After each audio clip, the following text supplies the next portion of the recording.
Good morning everyone, happy tracking channel sa inyong lahat dyan. Kumusta kayo? At nais kong baitiin lahat ng mga driver dyan na nasa biyahe ngayon, especially mga taga Central Luzon na nagpapa-shoutout sa atin na taga Baguio, and also nagpapa-shoutout sa atin ang ating isang subscribers na si Mr. Manny and Manny De Leon. Subaybay natin siya, Sir Manny De Leon. Shoutout sa iyo. So yan, before tayo mag-start guys, hingi ako sa inyo na like and share, and also huwag nyo kalimutan mag-subscribe guys. No, napansin nyo, forward ang nakikita nyo ngayon. Meron dito isang 4HK1 na F-Series 2 wiper. So assist pa lang to guys, no? At nakadarating lang. O, tignan natin agad yung kondisyon. So agad ang kondisyon ng 4HK1 na to. For sure guys, napakamura lang nito. Dahil nga, kita nyo, airbag pa lang. Malalaman natin kung magkano ibibigay niya dito sa fully recon. Yan, ito yung kanyang yun. Hindi dumating siya guys ng cabin chassis pa lang. Cabin chassis. So, or nakatanggal yung body. So, ito pa. Yan. Meron din dito. Ito, 601. Ang ganda, dump truck. Yan. 6 ito 661, 7 new pace. Ito 4HK1 din. Ayan. Ito medyo mahaba to. Ayan. 6 stud. Pare-pares guys, 6 stud. Ito yung mga dumating. Ito F1. F1-7 CRDI. Ayan. Ano kaya to?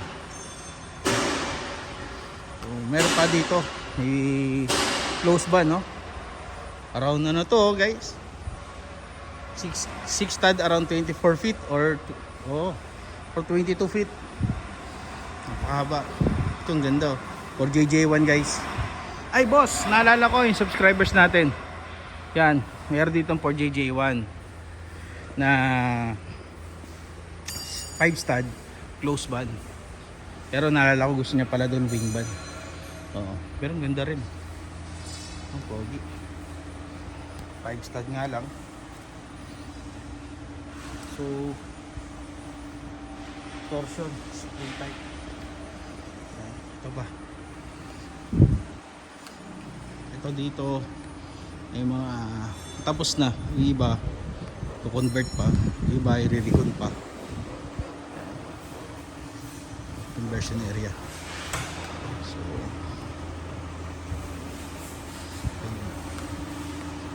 then nandito din yung iba nila dumating na unit dun sa kabila.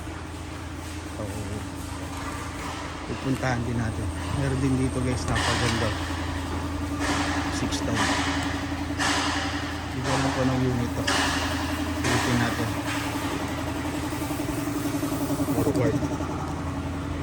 Oy, 4HK1.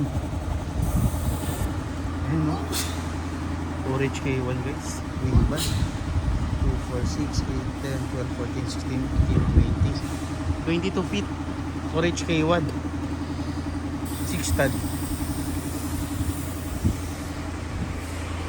Meron din dito, mahaba din ito, 22 feet. And also, no, we have mga backhoe TC60, TC70, halo-halo na. And for now, maraming salamat. Thank you for watching. Happy tracking channel everyone. Thank you. Bye-bye.